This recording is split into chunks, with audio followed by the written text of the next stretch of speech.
30 अप्रैल के क्वेश्चन के साथ मैं उपस्थित हुआ हूँ। लेकिन बोर्ड को डील करने के पहले मैं ऋषि कपूर को श्रद्धांजलि देना चाहता हूँ। वो भारत के एक महान अभिनेता के साथ साथ एक समर्थ अभिनेता भी थे। वो किसी प्रकार के एक्टिंग को आसानी से कर लेते थे। उनकी आत्मकथा का नाम क्या है? तो खुल्लम खुल्ला। खुल्लम खुल्ला उनकी आत्मकथा का नाम। वो कैंसर रोग से पीड़ित थे, जिसके कारण उनकी मृत्यु मुंबई में हो गई। चलिए अब मैं बोर्ड को डील करता हूँ। ऑगमेंटिक इंडिया नामक पुस्तक के लेखक कौन है? तो अमर्त्य सेन है। अमर्त्य सेन भारत के महान अर्थशास्त्री हैं, जिन्हें वेलफेयर इकोनॉमिक्स के कारण जाना जाता है। वो भारत के पहले ऐसे अर्थशास्त्री हैं जिन्हें नोबेल पुरस्कार से सम्मानित किया गया। और ऑगमेंटिक इंडिया उनकी सबसे लोकप्रिय पुस्तक में से एक है। इसके अतिरिक्त द आइडिया ऑफ जस्टिस नामक पुस्तक के लेखक कौन है? अमर्त्य सेन है। बिहार के नालंदा विश्वविद्यालय के पहले वाइस चांसलर कौन नियुक्त हुए थे? तो अमर्त्य सेन नियुक्त हुए थे। जब दूसरे क्वेश्चन पे हम आते हैं, पिच ब्लैक युद्ध अभ्यास कौन सा देश आयोजित करता है? तो यह युद्ध अभ्यास ऑस्ट्रेलिया के द्वारा आयोजित किया जाता है, जो प्रत्येक 2 वर्ष पे आयोजित किया जाता है। यह युद्ध अभ्यास वायुसेना से संबंधित है, जिसमें सुरक्षात्मक और आक्रामक दोनों प्रकार की रणनीति पे काम किया जाता है। लेकिन वर्तमान में कोविड-19 के घातक प्रभाव के कारण इस युद्ध अभ्यास को रद्द कर दिया गया है।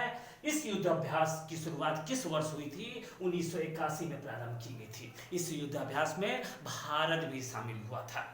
जब अगले क्वेश्चन पे आते हैं, किस संगठन चंद्रमा का पहला भूवैज्ञानिक मानचित्र जारी किया है? यूएसजीएस के द्वारा इसे मानचित्र जारी किया गया है। या यूएसजीएस क्या होता है? यूनाइटेड स्टेट ज्योग्राफिकल सर्वे जो है वो चंद्रमा के मानचित्र को जारी किया। लेकिन सामान्यतः चंद्रमा से कई प्रकार के क्वेश्चन आते हैं। चंद्रमा की सबसे ऊंची चोटी का नाम क्या है? लिग्निविटीज पर्वत है, जो माउंट एवरेस्ट से 3 गुनी ऊंची है। चंद्रमा पे किसी वस्तु का भार कितना हो जाता है? 1/6 हो जाता है। जब अगले क्वेश्चन पे आते हैं, किस देश ने अपना पहला वर्चुअल क्लाइमेट डायलॉग का मेजबानी किया है? तो यह मेजबानी जर्मनी के द्वारा किया गया है। यह जलवायु परिवर्तन से संबंधित एक सम्मेलन है, जिसमें पीटर्सबर्ग जलवायु संवाद का 11वां सत्र का आयोजन किया गया, जिसमें कैसे पर्यावरण और जलवायु में तारतम्य स्थापित किया जाए इस दिशा में विचार विमर्श हुआ। लेकिन राष्ट्रपति के आपातकालीन अधिकार किस देश से लिए गए हैं? तो जर्मनी से लिए गए हैं। जर्मनी के संविधान को किस नाम से जाना जाता है? तो वाइमर संविधान के नाम से जाना जाता है। लेकिन सामान्यतः जर्मनी से जो क्वेश्चन परीक्षा में आते हैं, ब्लैक फॉरेस्ट किस देश में है? तो जर्मनी में है। साथ ही साथ किस नदी को कोयला ढोने वाली नदी के नाम से जाना जाता है? तो राइन नदी को कोयला ढोने वाली नदी के नाम से जाना जाता है।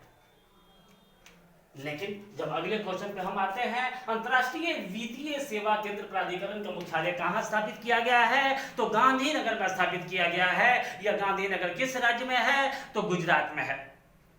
लेकिन इस संस्था का या संगठन का क्या काम है? तो वित्तीय कार्रवाई को आगे बढ़ाने का काम है। भारत की जो वित्तीय संस्थाएं हैं उसे गतिशील करने का मुख्य एजेंडा इस प्राधिकरण का है। जब अगले क्वेश्चन पे हम आते हैं, CAS का पूर्ण नाम क्या है? तो कोविड एक्शन कोलैब है।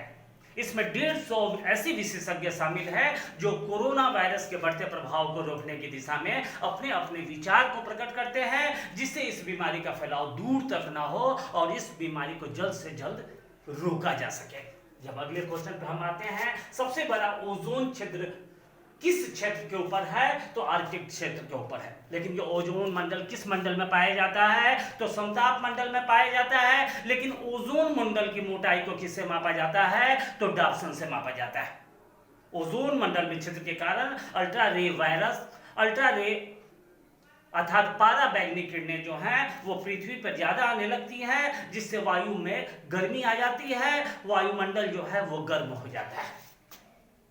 जब अगले क्वेश्चन पे आते हैं, खफी खां किस मुगल शासक के दरबार में थे? तो औरंगजेब के दरबार में थे। लेकिन खफी खां मूलतः क्या थे? तो एक प्रसिद्ध इतिहासकार हुआ करते थे, जो मुगल कालीन इतिहास और औरंगजेब कालीन इतिहास को लिखने में सफलता प्राप्त की थी। लेकिन सर्वाधिक हिंदू वंशधारों की संख्या किस मुगल शासक के समय थी? तो औरंगजेब के समय थी। औरंगजेब किस यंत्र बजाने में निपुण था तो वीणा बजाने में निपुण था। सर्वाधिक समय तक किस मुगल शासक ने शासन किया? तो औरंगजेब ने शासन किया। लेकिन सबसे बड़े क्षेत्र में शासन किसके द्वारा किया गया? औरंगजेब के द्वारा किया गया। बीबी के मकबरा का निर्माण किसके द्वारा किया गया? औरंगजेब के द्वारा किया गया। यह मकबरा किसके याद में औरंगजेब ने बनवाया? तो अपने बेगम सलीम दुर्रानी की याद में बनवाया। फतवा आलमगीरी की रचना किस शासक के शासनकाल में हुई? तो औरंगजेब के शासनकाल में हुई। उसके रचयिता कौन थे? तो ईश्वर दास हुआ करते थे। औरंगजेब के द्वारा पुनः जजिया कर को लागू कर दिया गया था। लेकिन मूलतः किस मुगल शासक को जिंदा पीर के नाम से जाना जाता है? तो औरंगजेब को जाना जाता है। दिल्ली स्थित लाल किला के अंदर मोती मस्जिद का निर्माण किसके द्वारा किया गया था? तो औरंगजेब के द्वारा किया गया था। जब अगले क्वेश्चन पे आते हैं, यह हाईली इंपॉर्टेंट क्वेश्चन है। बुद्ध का महापरिनिर्वाण अर्थात मृत्यु कहाँ हुआ था?